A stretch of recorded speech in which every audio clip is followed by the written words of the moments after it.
विवेचन करके वर्णन करके वो अगले क्रम में ऋगो पाख्यान की कथा भगवान परीक्षित को सुनाते हैं। कहते हैं कि एक बार गोपगण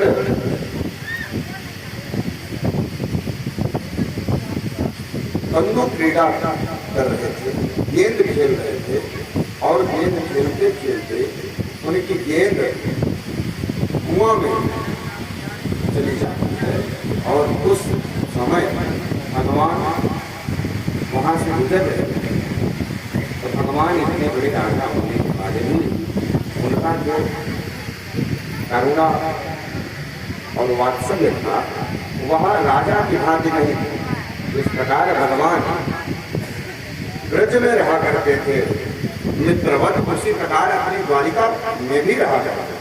तो जब वहां उसी रास्ते से भगवान गुजरने लगे तो वो जो बच्चे खेल रहे थे वो भगवान के सामने खड़े हो गए, रथ के सामने, और कहे कि हे महाराज, हमारी गेंद कुएं में चली गई, कृपा करके वो गेंद हमें उपलब्ध करा दीजिए, हम खेल नहीं पा रहे। ये बात सुन करके भगवान उनकी गेंद निकालने के लिए आते हैं। उस कुएं में एक गिरगिट होता है, उसी में बैठा हुआ होता है, और जब भगवान वहां जाते हैं तो गेंद के साथ साथ उस गिरगिट का भी उद्धार करता है। तो जिस समय भगवान उनका उद्धार कर देते हैं तो गिरगिट से एक दिव्य रूप प्रकट होता है, और दिव्य रूप प्रकट होने पर भगवान पूछते हैं कि आप कौन हैं। भगवान के प्रश्न करने पर वह प्रकट हुआ पुरुष भगवान को अपने वृत्तांत बताना प्रारंभ करता है। प्रभु, मैं भी एक राजा, ऋग नाम के राजा, उनकी महिमा ऐसी थी, यावत सिक्ता पराभूमि यावत वर्षा मारिका, यानी उनके कृत्य, उनका ऐसा वर्चस्व था, ऐसा यश था कि कहते हैं कि जिस प्रकार मेघों के द्वारा की जा रही वर्षा बूंदों को गिना नहीं जा सकता। वो अपने वर्षा के समय कितने बूंद जल को प्रपातित किए, पृथ्वी पर गिराए, उसे गिना नहीं जा सकता। और जिस प्रकार कहे यावत वर्षा धारिका यावत सिक्ता परा भूमो, भूमि में बड़े बालों के जो कण हैं, रेतों के कणों को जिस प्रकार गिना नहीं जा सकता, और कहे कि जिस प्रकार आकाश में आच्छादित हुए रात्रि काल में उन तारों को गिना नहीं जा सकता, उसी प्रकार राजा ऋग के दान की गणना नहीं। इतने बड़े दानी हुए, उनके दान की गणना उसी प्रकार असंभव है जिस प्रकार वर्षा की बूंद की गणना करना असंभव है, जिस प्रकार बालुओं के कण की गणना करना असंभव है, जिस प्रकार आकाश के तारों की गणना करना असंभव है, उसी प्रकार ऋगो नाम नगेन्द्रस्य भिक्षात्वागुतनयः प्रभो दानैस्वाख्यामेषु यदि मे कर्णनिष्पृहम्। उसी प्रकार उस यशस्वी कीर्तिमान राजा का दान गिनना असंभव। इतने दान, इतने गौओं का दान किया था उन्होंने, प्रतिदिन लाखों गायों का दान किया था। जिस प्रकार जरासंध की कथा है उसी तरह उनकी महिमा। वो भी प्रातः स्नान आदि करके अपनी गौशाला जाके और गौशाला से ब्राह्मणों को, विप्रों को प्रतिदिन जितना कर सकते थे अपने हाथों से वो प्रतिदिन किया करते थे। कहे कैसी गायों का दान किया करते। भागवत भगवान में कहा गया कि पयस्विनी तरुणी शील रूप गुणोपन्नाः कपिलाः हेम श्रृंगी अन्यायाजिताः रूप्य पुराः सत्वराः गोकुलमालाभरणादवहम्। कहे ऐसे ही नहीं दान दे देते। जैसे हम लोगों को अगर गौदान का कोई क्रम आता है तो सामान्य प्रकृति ये है कि तुरंत 2-4 लोग लगा देते हैं, सब जी दोनों यार नहाओ जल्दी देना है ना, सैया दान किए हैं, पंडा बाबा को देना है, 3-4 दूत लगा देते हैं। गांव क्षेत्र में लोग ढोलना प्रारंभ कर देते हैं, प्रयास करो कि बछड़ा मिल जाए, कोनो नहाओ जल्दी। तो वो प्रकृति नहीं है। उनकी द्वारा जो गाय दान की जाती थी, उनकी महिमा, उनका वर्णन करते हुए व्यास जी कहते हैं कि वो गाय ऐसे ही साधारण गाय नहीं होती। पहली बात तो कपिला गाय, कपिला का अभिप्राय है कि वो सर्वांग अंग उनका पूरा शरीर श्वेत हुआ है।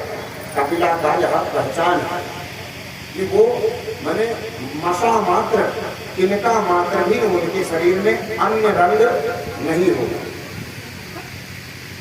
ऐसी जो गाय होती हैं वो उन्हें कपिला कहते हैं। और उन गायों में भी, कपिला गायों में भी जो तरुणी, अरे 2-4 ब्याना वाली नहीं, पहला ब्याह बिल्कुल तरुणी और पयस्विनी, वो दूध देने वाली। तरुणी के साथ साथ दूध भी अच्छा देती है। ये नहीं कि दूध 1 लीटर और सेवा 4 टाइम, ऐसा नहीं, वो दूध देने वाली। उसके साथ साथ सीधी होती थी,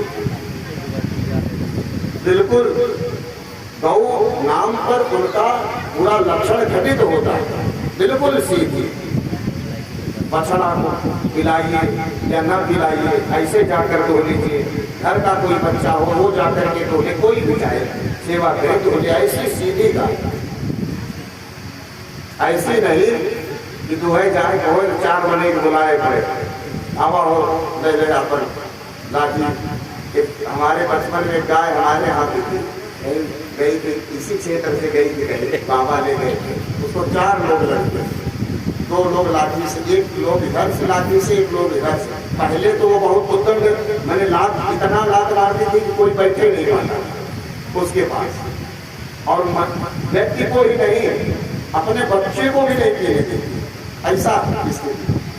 तो जैसे तैसे उनका 2 स्थान से पैर बांधते थे लोग, फिर बच्चा पिलाते थे, और 2 लोग इधर से खड़े इसलिए होते थे कि वो जब अपना बस ना कर पाए, लात पैर ना चला पाए तो कुछ ना करे तो बैठ जाते, तो वो बैठे ना, इसलिए उसको इस तरह किया जाता है। तो 1 पाव और 1 लीटर भी दूध निकालने के लिए बड़ा परिश्रम करना पड़ता है। तो ऐसी भी गाय नहीं, एकदम शुद्ध सीधी बिल्कुल शील युक्त, चाहे जो जैसा हो वो उसका सेवन कर सकता। और क्या विशेषता होती थी? कहे नंद बाबा तो केवल सिंह को सोने से मरवाए, उनको चांदी से मरवा दिया, लेकिन राजा नृग पूरे गाय को घंटा से लेकर के सिंह का मंडन, आभूषण, खुर का आभूषण पूरा सोने से मरवाते। उस प्रकार की गायों का नित्य प्रतिदिन दान किया करते थे, और असंख्य गायों, मैंने गणना नहीं की इतनी गायों का दान किया करते थे। उसी क्रम में राजा अपना उपाख्यान बतलाते हुए कहते हैं कि प्रभु एक दिन ऐसा हुआ कि हमने गाय का दान किया और ब्राह्मण देवता गाय को लेकर गए और अपने यहाँ बांधे, लेकिन ऐसा बांधे कि गाय छुटा ली और पुनः हमारे गौशाले में आ गए और हम जान नहीं पाए ये बात और गौशाले में पुनः लौट कर आई हुई उस गाय का दूसरे दिन हमने दूसरे ब्राह्मण को संकल्प करके दान किया। भगवान कहे ठीक है, ब्राह्मण का आया था, ब्राह्मण को दे दिए, तो इसमें क्या कहें? नहीं प्रभु, इसी का तो दंड था ही। गले में जब ब्राह्मण देवता गाय को पाए और अपने घर जाते रहे थे, उसी समय उधर से जिनकी गाय खुल गई थी वो चले आए और देखे, रास्ते में भेंट हुई, देखे कि हमारी गैया कहाँ लिए जा रहे हैं, तो ब्राह्मण देवता आपस में लड़ पड़े कि हमारी गाय कहाँ चराए लिए जा रहे हैं। इधर ये भी गलत नहीं थे कि ये भी लड़ पड़े, या कैसी बात करते हो राजा जी, हमें अभी अभी संकल्प किए। ये सुन करके वो दोनों आपस में लड़े। उसके बाद ये हुआ कि ऐसी बात है तो चलिए राजा जी ही निर्णय करेंगे कि क्या बात है। दोनों लोग, दोनों ब्राह्मण राजा के पास पहुंचे। ये बात जब जान गए राजा जी, इनको सूचना प्राप्त हो गई, तो डर के मारे वो अपने भवन से निकले ही नहीं। ब्राह्मणों के कोप से इनकर कोप न को रखवाला, तप बल विप्र सदा बलिया, तप बल विप्र सदा बलिया, तप बल विप्र सदा बलिया, इनके कोप न पूरा इनके कोप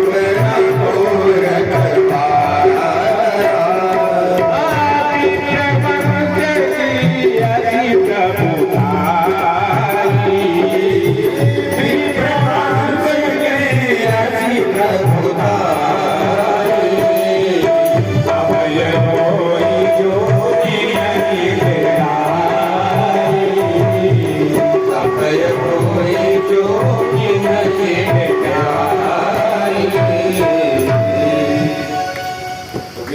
वंश की महिमा राजा जी जानते थे। इनके कोप का कोई रखवाला नहीं है, और जो इनसे डर गया फिर उसे किसी से डरने की भी आवश्यकता नहीं। ये भी प्रतिवंश की प्रभुता है। जो संसारी मनुष्य ब्राह्मणों का सम्मान कर दिया, ब्राह्मणों से भय खाया और उनका सम्मान किया, सत्कार किया, फिर उसे ऐसा वरदान स्वतः प्राप्त हो जाता है कि उसे फिर किसी से डरने की आवश्यकता नहीं होती। तो राजा जी दोनों ब्राह्मण देवता को बार बार आया जान करके घर से बाहर ही नहीं निकले, डर के मारे। यह देख करके ब्राह्मण देवता पहले तो इंतजार किए, उसके बाद तुरंत श्राप दिए कि जैसे राजा तुमने यहाँ दर बदलू वाला काम किया, रंग बदलने वाला, कि पहले तो तुमने दान दिया और जो दान दिया था एक गाय जिसको दिया था वही दान दे दिया और अंदर छुपे हुए हो, जाओ तुम गिरगिट हो जाओ और गिरगिट होकर के और कहीं नहीं है, तो भवन के भांति कुएं में ही पड़े रहे। यह श्राप उन्हें ब्राह्मण दिया। यहाँ पर एक संकेत बहुत बड़ा ध्यान दीजिएगा, हम सबसे अक्सर ये गलत कार्य करा रहे हैं। दान चाहे हमारे द्वारा दिया गया हो, चाहे किसी और के द्वारा दिया गया, यदि वो हम वस्तु का दान हो चुका है तो वह दान की हुई वस्तु, दाता से प्रदान की हुई वस्तु ग्रहणकर्ता की हो जाती है। अब जब तक आप उस ग्रहणकर्ता से पहले अपने अधिकार में नहीं ले लेते हैं पूर्णतः, तब तक वह उसी की सस्मान शासनादि रत्न युक्त, ये सारी बातें हम संकल्प में बोलते हैं कि हम जिस गाय का दान कर रहे हैं वह गाय किस प्रकार है, सिंह से युक्त है, मांस से युक्त है, दुग्ध से युक्त है और सस्वान है, ये सारा विवरण देकर के दान देते हैं। पंडित जी जब दान लेते हैं विधि विधान वाले, ऐसे नहीं, तो वो विधि विधान से दान लेते हैं तो इस सबका विवरण देते हैं कि वह किस प्रकार की गाय है, कैसी है, उस सबका विवरण देकर के पंडित जी फिर लेते हैं, तो उसका दान हो गया। अब जब तक वह गाय आपके अधिकार में कभी प्राप्त होती है तभी आप उसका पुनः दान कर सकते हैं, पैसा आदि दे करके। यदि ले लिए फिर दिए तब तो ठीक है, लेकिन अक्सर गलती क्या होती है कि गंगा स्नान करे और गंगा बाबा को उसको दान, बहुत बड़ा अनिष्ट का कारण है, छोटा मोटा नहीं, क्योंकि वो उनके अधिकार में है। यदि आपको उसके निमित्त देना है तो कुछ मत पकड़ो, ये ध्यान रखिए। बचने का यही एक तरीका है। यदि आपको उस दोष से बचना है तो आप वो निष्क्रिय भूतम इमाम दक्षिणाम दातु महामुद्र जी, इतना दावा करके दे दीजिए।